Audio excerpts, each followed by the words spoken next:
Previous class में हमने introduction to PDA and push operation, pop operation and no change state को हमने discuss किया। आई होप आपको वो आसानी से समझ में आ गया होगा। And next our topic is that acceptance by PDA. Means अब हम जब किसी क्वेश्चन को लेकर के पीडीए डिजाइन कर रहे होंगे तो how to identify the given language is accepted by the PDE।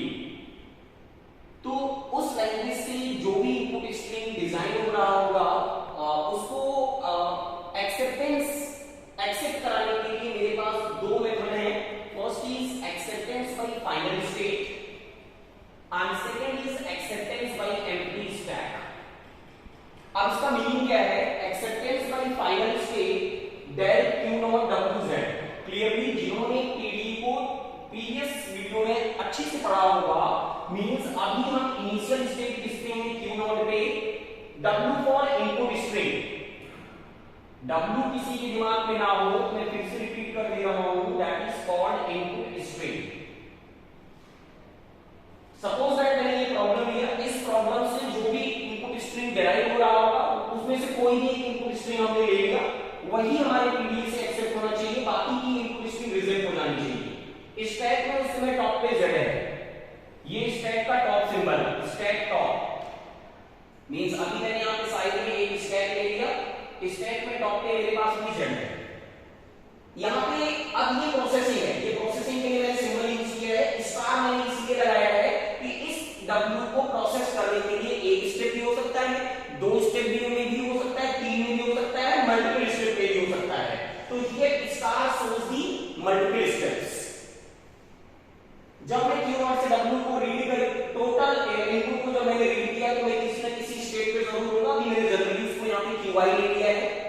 एक समय ऐसा आएगा कि सारा का सारा इनपुट स्ट्रिंग आप रीड कर चुके होंगे, दैट मींस इनपुट स्ट्रिंग आपका क्या हुआ? एम्प्टी हो गया। उसको मैंने रिप्रेजेंट कर दिया नल से। और स्टैक में टॉप पे क्या है? इनिशियली स्टैक में टॉप पे क्या था? Z, और लास्ट में भी स्टैक में टॉप पे क्या होना चाहिए? Z। In this situation we can say that the given input string is accepted by the final state। जहां पे QI, where QI belongs to F means final state and Z belongs to stack symbol means down star। And second is acceptance by empty stack। Empty stack is so simple, same thing। अभी मैं initial state Q not पे हूं, input string मैंने W read किया, stack पे top पे Z था। Multiple step में मैंने अपनी इनपुट स्ट्रिंग W को प्रोसेस किया, मैं किसी न किसी स्टेट QI पे पहुंचा, इनपुट स्ट्रिंग भी मेरा टर्मिनेट हो गया, मींस सारे के सारे इनपुट आपने रीड कर लिए और स्टैक भी आपका क्या हो गया? एम्प्टी। जब आपका इनपुट स्ट्रिंग एम्प्टी हुआ उसी समय स्टैक भी मेरा क्या हुआ? एम्प्टी हो गया। This situation is called acceptance bye empty stack. तो आप लोग जब किसी भी पर्टिकुलर लैंग्वेज के लिए पीडीए डिजाइन कर रहे होंगे तो आप इन दोनों में से किसी भी मेथड को यूज कर सकते हैं एक्सेप्टेंस के लिए। अब हम इस चीज को और बेटर समझने के लिए आते हैं। एक आपके सामने काफी इंपॉर्टेंट क्वेश्चन है, कई बार एग्जाम में आ चुका है ये। Design a PDA which accepts the language equal number of a's and b's where W belongs to AB का फुल स्टॉप। मींस अब आप इसको देख करके जब हम सॉल्यूशन पे आएंगे तो क्लियरली सबसे पहला काम मेरा क्या होना चाहिए कि मैं W को एनालाइज करूं। अकॉर्डिंग टू लैंग्वेज मेरा इनपुट स्ट्रिंग क्या हो सकता है? इनपुट स्ट्रिंग सबसे छोटी स्ट्रिंग क्या हो सकती है? नल भी हो सकती है। एक भी A नहीं, एक भी B नहीं। A भी हो सकता है, B भी हो सकता है, A भी, एक B। अच्छा ये भी हो सकता है कि B पहले है, A बाद में है। डबल A डबल B या डबल B डबल A या A B B A या B A A B, ऐसे बहुत सारे पॉसिबल कॉम्बिनेशंस आपके होंगे, लेकिन बस ये इंश्योर कर लेना है कि उसमें A और B की संख्या क्या होनी चाहिए? इक्वल होनी चाहिए। ओके, तो बहुत आसान भाषा में अब आपको इसके पीछे का लॉजिक समझना है कि जब हम पीडीए डिजाइन कर रहे होंगे इस चीज के लिए तो एक्सेप्टेंस आपको किससे शो करना है यहाँ पे। चलिए अब आप लोग एक बेसिक कॉन्सेप्ट पे आते हैं हम लोग। ये मेरे पास स्टैक है, देखिए क्या है, अगर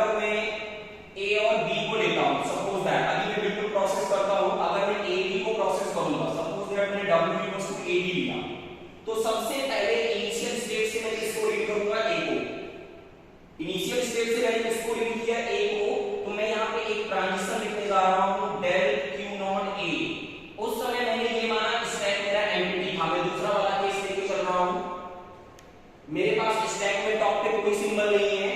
जब ए रीड हुआ तो जाहिर सी बात है कि अभी स्टैक पे टॉप पे कुछ नहीं है, मेरे को क्या ऑपरेशन परफॉर्म करना चाहिए, मैं कहां पहुंचा Q1 पे और ए को मैंने इंसर्ट कर दिया, मींस स्टैक में क्या आ गया ए। बहुत ध्यान समझना यहां पे। अच्छा यहां पे आपका एक प्रश्न हो सकता है कि जैसे इनिशियल स्टेट से ए रीड हुआ, ऐसे अगर मैं ये वाला इनपुट ले लूं तो बी भी तो रीड हो सकता है, क्योंकि बी भी पहले आ सकता है। तो बिल्कुल सही बात है आपकी, क्यू नोड से अगर ए पहले आएगा तो ए रीड किया जाएगा, बी पहले आएगा तो बी रीड किया जाएगा। स्टैक मेरा एम्प्टी है, Q1 और क्या इंसर्ट कर लेंगे बी। ये दूसरा पहलू है, मींस अगर बी मिला होगा तो स्टैक में टॉप पे बी आ जाएगा और ए मिला होगा तो स्टैक में टॉप पे ए आ जाएगा। लेकिन अब जैसे ही आपको एक ए मिला, अगर ए मिलने के बाद स्टेट आपको चेंज कर लेनी है, स्टेट चेंज कर ली मैंने, अब मैं किस पे आ गया हूं del Q1 पे। एक ए आप रीड कर चुके हो, अगर मान लीजिए ये वाला प्रोसेस कंप्लीट, जैसे ए रीड किया, अब अगला इनपुट क्या रीड होगा बी। मैं एक बार ए रीड कर चुका हूं, अब अगला इनपुट क्या रीड करूंगा बी। स्टैक में उस समय टॉप पे क्या रहा होगा ए। बहुत ध्यान समझिएगा, मैं ए बी को लेके चल रहा हूं, मैंने ए को पहले रीड किया, ए रीड हुआ, पुश कर दिया, स्टैक में टॉप पे आ गया। अब अगला अगर इनपुट बी रीड होगा, इसका मतलब स्टैक में उसमें टॉप पे ए रहा होगा।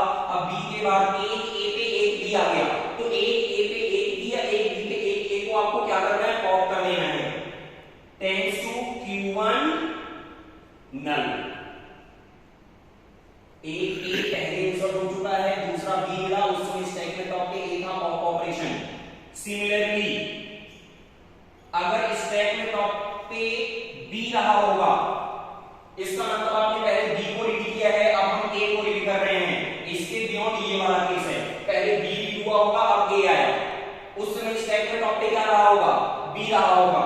तो अब हम किसको Q1 तब भी क्या परफॉर्म करेंगे पॉप ऑपरेशन। क्लियरली समझ लीजिएगा इस चीज को। लेकिन इसके बियॉन्ड अगर मैं W को A A B B ले लूं या B B A A ले लूं, अगर तो क्या सिचुएशन आएगी। ये तो मैंने A B और B A के लिए भी कुछ रूल लिख दिए, इसके पीछे का लॉजिक यही है, आपको बहुत ध्यान से समझ के चलना है। अगेन मैंने del अगर A A B B आया तो इसका मतलब पहले ये वाला ये वाला A आपका रीड हुआ, इस वाले A को रीड करने के बाद आपने इंसर्ट कर दिया। अब मैं अभी कहां पे हूं Q1 पे, स्टैक में टॉप पे A है और इनपुट फिर से क्या रीड हुआ, मेरा कर्सर कहां होगा A पे। A रीड किया, स्टैक में टॉप पे क्या है A है, again push operation Q1 A A। Push operation means अभी इस वाले A को भी मैंने इंसर्ट कर दिया। ऐसे ही अगर इस वाले केस में अगेन B मिलता है मेरे को B B, तो Q1 यहां पर भी आपको पुश ऑपरेशन परफॉर्म करना है, मींस स्टैक पे टॉप पे B था, इनपुट B रीड हुआ, आपने पुश कर दिया। पॉप के लिए B रीड हो, स्टैक में टॉप पे अगर A है पॉप कर देना है, A रीड हो, स्टैक में टॉप पे अगर B है तो पॉप कर देना है। और अब एक केस आपका बन रहा होगा, एक समय ऐसा आएगा कि आपका इनपुट एम्प्टी हो गया, स्टैक आपका क्या हुआ एम्प्टी हो गया। आप कहां पहुंच जाएंगे, इसके लिए आपको क्या रूल लिखना है, यहाँ पे Q1 नल आप पहुंच गए कहां पे Q1 ही रहने दीजिए, स्टेट चेंज करने की जरूरत नहीं है, ठीक है कोई दिक्कत नहीं है। Q1 null, this is called accepted by empty stack. इसके पीछे का जो लॉजिक था, equal number of a's and b's पे जब एक ए रीड हुआ दूसरा बी मिला तो पॉप कर दिया, एक बी रीड हुआ दूसरा ए मिला तो आपने पॉप कर दिया। मींस व्हेन ए एंटर्स और be on top then we pop, when B enters and A on top then we pop, and when we read continuously A or continuously B then we simply insert। I hope that आप लोग की चीज समझ में आ गई होगी। अब आप लोग के लिए होमवर्क है यहाँ पे, उसको इन